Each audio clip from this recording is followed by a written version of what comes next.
Hello, and welcome to Understanding John Stuart Mill. I am your host, Lawrence Holgate. We are now in Chapter 2 of Understanding John Stuart Mill, the book that I wrote on him and from which I am going to be referring as we go along this afternoon. It's the subtitle is The Smart Student's Guide to Utilitarianism and on Liberty. These books are available, a series of 8 books on the classical philosophers. Is available at Amazon.com. Chapter 2 has the title, What Utilitarianism Is. I know I try to say that word several times. What Utilitarianism Is. And the title speaks for itself. After he scolds the common herd of writers for constantly misusing the word utility, Mill offers the following definition, and I'm quoting from page 7 of Utilitarianism. Mill says that the creed, which accepts as the foundation of morals utility, or the greatest happiness principle, holds that actions are right in proportion as they tend to promote happiness, wrong as they tend to produce the reverse of happiness, and by happiness it is intended pleasure and the absence of pain, by unhappiness, pain and the privation of pleasure. End quote. Mill is saying that our actions tend to produce happiness, or what he now calls pleasure, and unhappiness, that is, pain.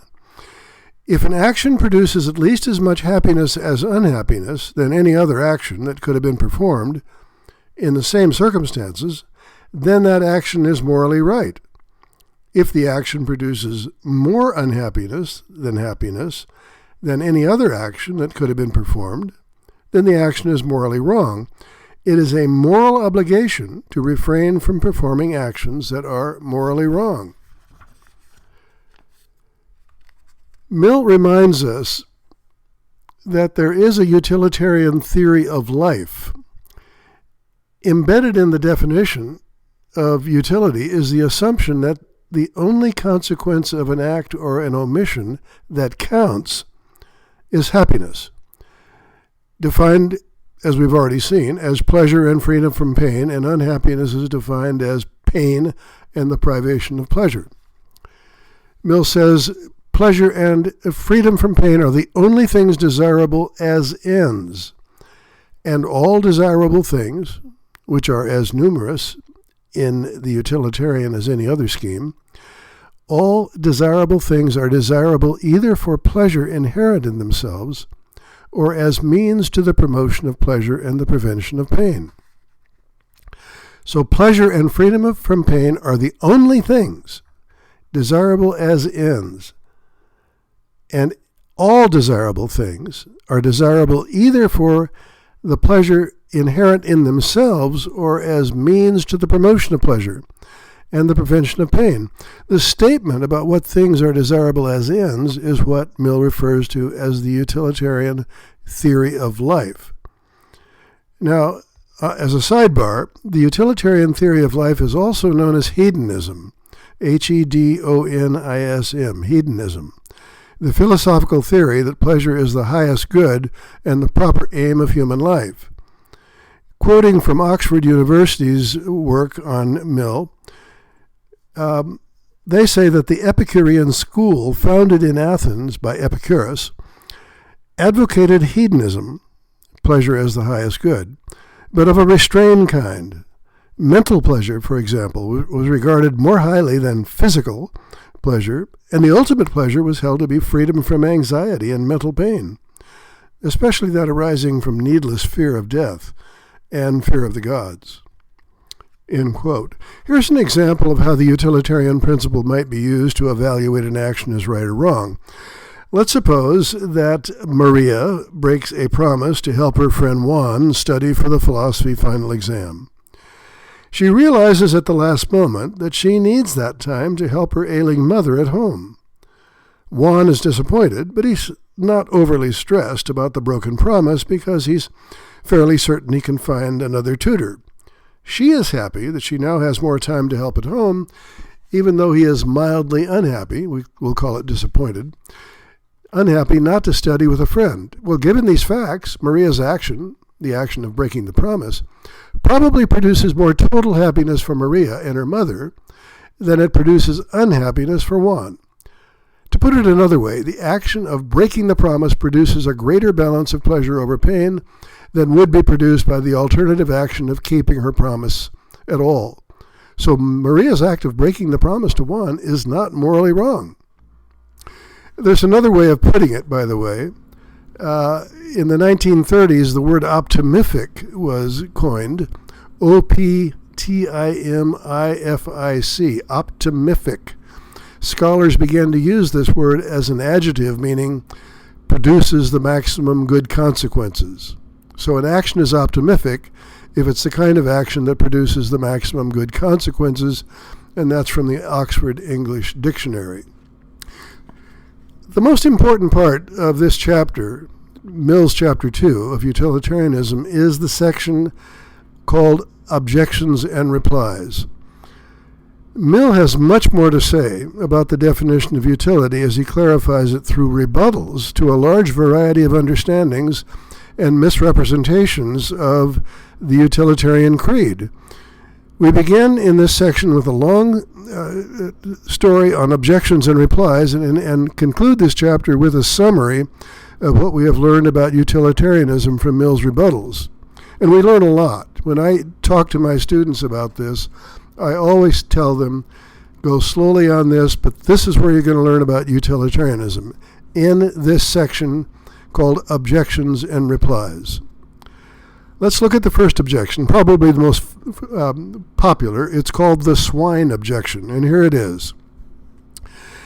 This is what his opponents say. To suppose that life has, as they, the opponents, express it, if life has no higher end than pleasure, no better and nobler object of desire and pursuit, they, his opponents, designate it as utterly mean and groveling, as a doctrine worthy only of swine. The critics actually criticized Mill on the grounds that the doctrine of utility was a doctrine only worthy of pigs and hardly of human beings. Well, Mill immediately responds that this accusation makes the dubious assumption that humans are capable of no pleasures except those of which swine are capable. And if this supposition were true, then the accusation couldn't be denied, but it would lose its force as an accusation at all. Mill says, quote, if the sources of pleasure were precisely the same to human beings and to swine, the rule of life, which is good enough for the one, would be good enough for the other, end quote. But the assumption is false. The reason why we think that the pleasures of the swine are utterly mean and groveling is that a beast's pleasure do not satisfy a human being's conception of happiness. That is, the pleasure that a pig would enjoy is not what a human being would enjoy or think of as happiness. Quote, human beings have faculties more elevated than the animal appetites, and when once made conscious of them, they don't regard anything as happiness which does not include their gratification. Now here Mill distinguishes between mental and bodily pleasures. Examples of mental pleasures are pleasures of the intellect, pleasures of feelings and imagination, and the moral sentiments. The bodily pleasures are the pleasures of mere sensation, that is, the pleasures that humans feel when satisfying the animal appetites, like thirst and hunger and sexual urges. And at this point in the discussion, Mill has successfully rebutted the swine objection to the utilitarian theory of life. He's already done it. If swine are not capable of the pleasures of which humans are capable, then the theory that pleasure and freedom of pain are the only things desirable as ends is now immunized against accusations that the utilitarian theory of life is mean and groveling. But Mill wants to go further than this. He wants to prove not only that the mental pleasures experienced by humans are not experienced at all by beasts, like the swine, but that the mental pleasures are superior to the bodily pleasures that both humans and beasts alike experience. So the pleasures of gratifying a bodily appetite will always rank lower on the standard of superiority than the mental pleasures of the intellect. Now let's talk about this. There are standards of superiority and inferiority. But since Mill has already touched on this, I mean, not the standards, but since he's already said that mental pleasures are superior to the physical pleasures, for example, if my pleasure of going to the symphony this evening is more important to me than eating a bowl of Jell-O, the physical pleasure, then the pleasure I get from eating Jell-O is going to rank lower on the standard of superiority than the mental pleasures I will have at the symphony. So there's two standards of superiority and inferiority when ranking pleasures of the body and of the mind. The first standard is quantitative. This quantitative standard ranks mental and bodily pleasures by their intensity and duration, and also, Mill says, by such circumstantial advantages as their performance, their safety, costliness, and other measurable factors. Although Mill writes that on all points utilitarians have fully proved their case, he doesn't provide any utilitarian data to back this up. He just says it. He just says the mental pleasures and bodily pleasures, if measured by their intensity, duration, and circumstantial advantages as permanence, safety, costliness, and other measurable factors, that shows why they're better on the quantitative scale than the physical pleasures. But he doesn't provide any data about this. He just says it. He hasn't gone out and interviewed anybody. Perhaps what he has in mind is the monetary cost of satisfying our appetites for food and drink, that's greater than the cost of satisfying our desire for intellectual stimulation. You know, we need to pay for food and drink, but we don't have to pay anyone for the pleasure of just thinking about the problems of philosophy. Mill's mentor, this is a sidebar again, Mill's mentor, Jeremy Bentham, declared that the value of a pleasure is a measurable function of its intensity and duration. And using these factors alone, Bentham denied that the higher pleasures are the more valuable. Here's a quote from Bentham. Prejudice apart, the game of pushpin is of equal value with the arts and sciences of music and poetry. If the game of pushpin furnishes more pleasure, it's more valuable than either. Everybody can play at pushpin. Poetry and music are relished only by a few. So we've got, and of course, Jeremy Bentham was Mill's tutor, the guy who actually, along with Mill's father, educated this man, educated John Stuart Mill, and here he is saying something that is not consistent with what Mill says. But there's a qualitative standard for ranking different kinds of pleasure, Mill says, in response to Bentham. The qualitative standard for ranking different kinds of pleasure is based on the preference of those persons who have experienced both mental and physical pleasures. The preference for one over the other must not be based on an obligation to prefer it, and it must be the preference of persons who are competently acquainted with both kinds of pleasure. That is, unlike a child or someone who is mentally handicapped, they must understand their experience. Therefore, merely having the pleasure is not sufficient.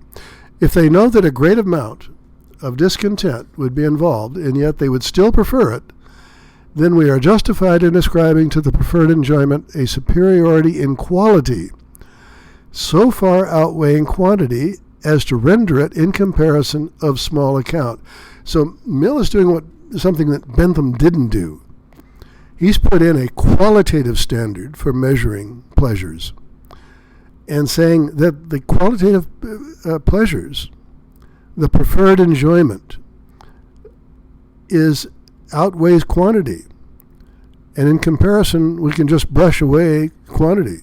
So no matter how intensive your pleasure is, if the fact that people who have experienced both would prefer going to the symphony, then that's the one that we're going to pick. And Mill's approach, here's a sidebar again. I'm reading from page 34 of my book, if you want to get the book, or it's in section 2.2, if you want to get the digital book. Here's what Mill says. Mill's approach to establishing a qualitative standard for ranking types of pleasure is reminiscent of Plato's method of ranking the three pleasures of learning, victory, or honor, and making a profit. So Mill is looking back 2,000 years here. Plato has the character Socrates argued that the only way to judge which of these is the best is to consult those who have experienced each pleasure, and they're experts in knowledge and argument. It's not surprising that Socrates declares that the only persons who qualify as judges are those who love learning, that is, the philosophers, not those who love honor or making a profit. That's from the Republic at 582a, if you want to check that out. So we can reasonably expect that when Mill applies his standard of superiority to the bodily and mental pleasures, he will find that the mental pleasures rank higher. But notice that in the quote that follows, and this is the last thing I'm going to say, I'm just going to leave you with this. In the quote that follows, Mill doesn't exactly do this. He doesn't exactly measure a particular bodily pleasure with a particular mental pleasure. Here's what he says. Now, it is an unquestionable fact that those who are equally acquainted with and equally capable of appreciating and enjoying both do give a most marked preference to the manner of existence which employed their higher faculties. How does he know this? Because he says few human creatures would consent to be changed into any of the lower animals for a promise of the fullest allowance of a beast's pleasures. No intelligent person would consent to be a fool. No instructed person would be an ignoramus. And what I want you to think about now before I come back next week is notice the subtle switch from comparing two different types of pleasure, the mental and the bodily, or the mental and the physical, the subtle switch from comparing those types of pleasure to comparing what he calls manners of existence. Think about that. Is that a fair move on his part? I'll let you think of that, and I'll see you next Monday, where we'll continue. I'm leaving off after the first paragraph called Application of the Qualitative Standard in my book, page 34. Running on to page 35, and if you're looking at the digital book, it's section 2.2.1.2. It has the same title, Application of the Qualitative Standard, and we'll see you next week. Thanks for listening.